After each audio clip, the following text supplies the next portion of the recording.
বললেন, আচ্ছা তুই বাস স্টার্ট করবি। পাশ দিয়ে একটা টার্মিনাল যদি হয় ভালো হয়। কি বাস টার্মিনাল কোনখানটায়? জীবনতলায়। জীবনতলা কোনো বাস টার্মিনাল হওয়ার জায়গা? মারপিট করিস আর বোম্বা দিস, ওখানে কোথেকে জীবনতলা মারপিট বাস টার্মিনাল? ওখানে কোনো সমস্যাই নেই একদম। আচ্ছা, মারপিট করিস আর বোম্বা দিস। সেই মিটিং এ আমিও ছিলাম। বলছে বাস টার্মিনাল করবে কোথায়? জীবনতলা। বলে আচ্ছা, মানে কি রহস্যটা করলেন, আচ্ছা তুই বাস স্টার্ট করবি, তুই তো বোম্বা দিস। একদম মমতা বন্দ্যোপাধ্যায় সামনাসামনি বসেছিলাম, এমন নাটক করে বলছে মুখ্যমন্ত্রী, বলে আচ্ছা তুই তো বোম্বা দিস, এরকম করে বলছে। তোমার প্রচুর মায়েরা বোনেরা এসছে, আমার ভাইরা, ছোট ছোট ভাই, আমার বয়স্ক গুরুজন অনেকে এসছে। মঞ্চে উপবিষ্ট আইএসএফ এর সমস্ত নেতৃত্ব, অঞ্চল সভাপতি থেকে শুরু করে ব্লক নেতৃত্ব, সবাইকে আমার পক্ষ থেকে আন্তরিক শুভেচ্ছা, অভিনন্দন, ভালোবাসা থাকলো। আমি শুধু আপনাদের কাছে বলবো, তৃণমূলকে বহিষ্কার করে নির্বাচনে তাকে এরা মাথায় করে আইএসএফ এর কয়েকজন মারা গেছে। আমি খুব ব্যথিত, তাদের ফ্যামিলির সাথে আমি কথা বলেছি। যাবার ভুল, আমি তো ওই সময়টায় আমি ছিলাম না। টোটালটা ক্যানিং থেকে বাইরের লোক এসে গুলি করে কয়েকজনকে মেরেছে। আমাদেরও কয়েকজন ছেলে মারা গেছিল, সেই সময় আমি তখন তৃণমূলে থাকি।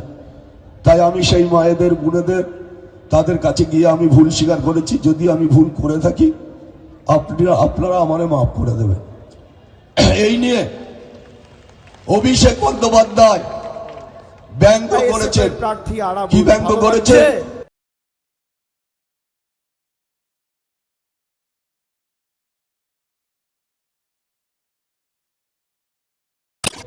আজকে একজন ক্রিমিনালকে এখানে টিকিট দিয়েছেন, ওখান থেকে তুলে এনে ক্যানিং এ 1 ইঞ্চি উপকার করেননি, একটা গরিব মানুষের ঘর করে দেয়নি। অভিষেক বন্দ্যোপাধ্যায় জেনে রাখা উচিত যে তুমি ক্যানিং এ বলো না সেখানে 50,000 ঘর দেবো, আইএসএফ এর ক্যান্ডিডেটকে হারিয়ে তৃণমূলের ক্যান্ডিডেট যেতাম, সেখানে একটা মানুষের ঘর নেই। আজ বড় বড় কথা, ভাঙড়ে এসে পিসি আসছেন, উনি আসছেন, ওনার তো এই বাংলার যত বড় বড় নেতা সবাই ভাঙড়ে এসছে। কেন? একজন খুনি, একজন তোলাবাজ, তাকে জেতাতে হবে। ভাঙড় থেকে কোটি কোটি টাকা মুখ্যমন্ত্রীর বাড়িতে পৌঁছবে, সেই জন্য সরকার মোল্লার মতন লোকের জেতাতে হবে। এখান থেকে আমি 6 মাস জেলে ছিলাম। আপনারা দেখেছেন ভাঙড়ের মানুষ, আপনারা সবাই জানেন, ওয়েটল্যান্ড বিক্রি হয়ে গেছে 600 বিঘে, খাই জমি বিক্রি হয়ে গেছে 600 বিঘে। আজকে খালের পাড় পর্যন্ত, নদীর পাড় পর্যন্ত বিক্রি করে দিয়েছে এই শওকত মোল্লা। উনি বলছে আমি সোনার ভাঙড় গড়ে দেবো। এতদিন কোথায় ছিলে বাবা? তোমার সোনার ক্যানিংটা গড়ে এসে ভাঙড়ের মানুষের কাছে ভোট চাও। নির্লজ্জ, অপদার্থ কোথাকার। নির্লজ্জ না হলে সেখানে বলছে আমি সোনার ভাঙড় গড়ে দেবো। তুমি কি ভাঙড়ের মানুষ হাড়ে হাড়ে জানে। তুমি এখানে তোলা তুলতে এসছো, মানুষকে খুন করতে এসছো, মানুষের বাড়ি গিয়ে জুলুম চালাচ্ছ। তোমার আর কি দরকার আছে বাবা? তুমি তো অনেক কিছু করেছ। এখন যেভাবে ভাঙড় ওনার চাই মুখ্যমন্ত্রী আর অভিষেক ব্যানার্জি, তাতে চুরি করতে হলেও করতে হবে, বুথ দখল করতে হলেও করতে হবে। শওকত মোল্লাকে এবারে ভাঙড় থেকে চাই আমরা। তাই কালকে অভিষেক ব্যানার্জি যে কথাগুলো বলেছে, আপনারা আমার ফ্যামিলির লোক হিসাবে আপনাদের কাছে আমি বলবো, ও মনে করেছে যেই কথাটা বললে আরাবুল, আইএসএফরা আরাবুলের সাথে ভালো সম্পর্ক রাখবে না।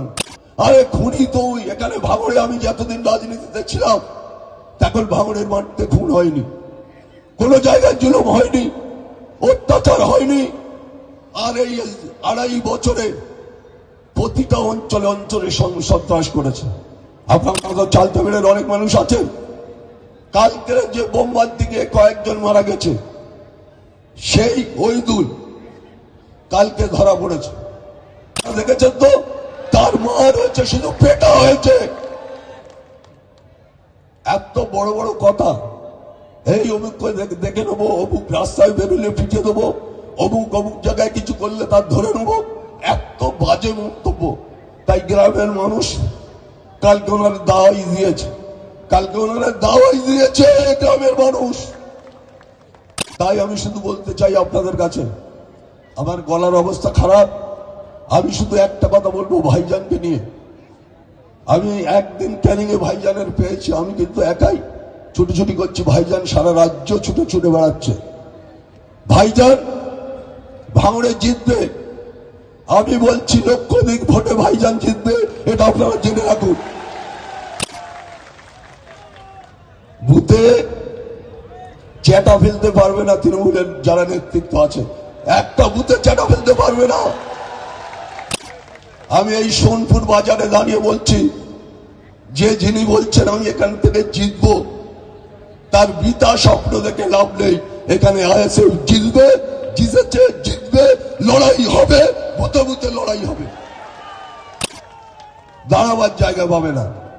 যারা আজকে বড় বড় কথা বলছে, যারা আজকে মুখ্যমন্ত্রী প্রথম মহিলা, সে বলছে শওকত মোল্লা আমার ডান হাত। আর তুমি সরকারি মিটিং এ কি বললে? এই তুই তো বোমা দিস। সে মিটিং আমিও ছিলাম, সেই মিটিং এ আমিও ছিলাম। বলছে বাস টার্মিনাল করবে কোথায়? জীবনতলা। বলে আচ্ছা, মানে কি রহস্যটা করলেন? আচ্ছা তুই বাস স্ট্যান্ড করবি, তুই তো বোমা দিস। একদম মমতা বন্দ্যোপাধ্যায়ের সামনাসামনি বসেছিলাম, এমন নাটক করে বলছে মুখ্যমন্ত্রী, বলে আচ্ছা তুই তো বোমা দিস, এরকম করে বলছে। আর সে এবারে এসে বলছে শওকত মোল্লা আমার ডানো, আমার সিকিউরিটি না থাকলে আমি শওকত মোল্লা দেবো। 39 জন লেগে ঘুরে বেড়াচ্ছেন তো বাবা, ডাইনে সিকিউরিটি, বাঁয় সিকিউরিটি, মাথায় সিকিউরিটি, পিছনে সিকিউরিটি কেন? ভাঙড়ের মানুষ ওনাকে বাঁচচোর বলবে বলে সেই জন্য সিকিউরিটি উনি ঘিরে নিয়েছে। পোলের রাতে নিজের গাড়িতে নিজে বোম মেরেছে, মেরে সিকিউরিটি নেওয়া হয়েছে। আপনারা জানেন, আমি সেদিন সেই রাত্রি ফ্রেশ করে বলেছিলাম যে নিজের গাড়িতে নিজে বোম মেরে সিকিউরিটি বাড়ানোর জন্য চেষ্টা করেছে, সেটা সিকিউরিটি আছে 39 জন সিকিউরিটি ভদ্রলোকের। ভাবতে পারেন যে এই ধরনের একজন তোলাবাজ, এই ধরনের একজন মানুষ, ভাঙড়ের মানুষ কিন্তু ভাঙে তো বচকায় না, এটা জেনে রাখতে হবে শওকত মোল্লা, যে ভাঙড়ের মানুষ ভাঙে তো বচকায় না, এটা জেনে রাখতে হবে না। তাই আমি বলবো যে মঞ্চে অত্যন্ত দায়িত্বপূর্ণ নেতৃত্বরা রয়েছে। তুষারদার মতন লোক অত্যন্ত সিনিয়র বাম নেতা, একটা সময় উনি ভাঙড়টা টোটাল চালিয়েছে। আজকে আমরা আইএসএফ সিপিএম আমরা যৌথভাবে সারা রাজ্যে আমরা লড়াই করছি। ক্যানিং এর একটা কথা আপনাদের বলি, যে ক্যানিংও যেভাবে আমি যেখানে যেখানে যাচ্ছি সেখানে লকডাউন করে দিচ্ছে। যেখানে প্রচার, গুরুত্বপূর্ণ দিনে একটা প্রচার করব, সেখানে থানা থেকে লকডাউন করে দেওয়া হচ্ছে। থানা অফিসাররা তারা পর্যন্ত দাবিদারি করছে শওকত মোল্লার কথা।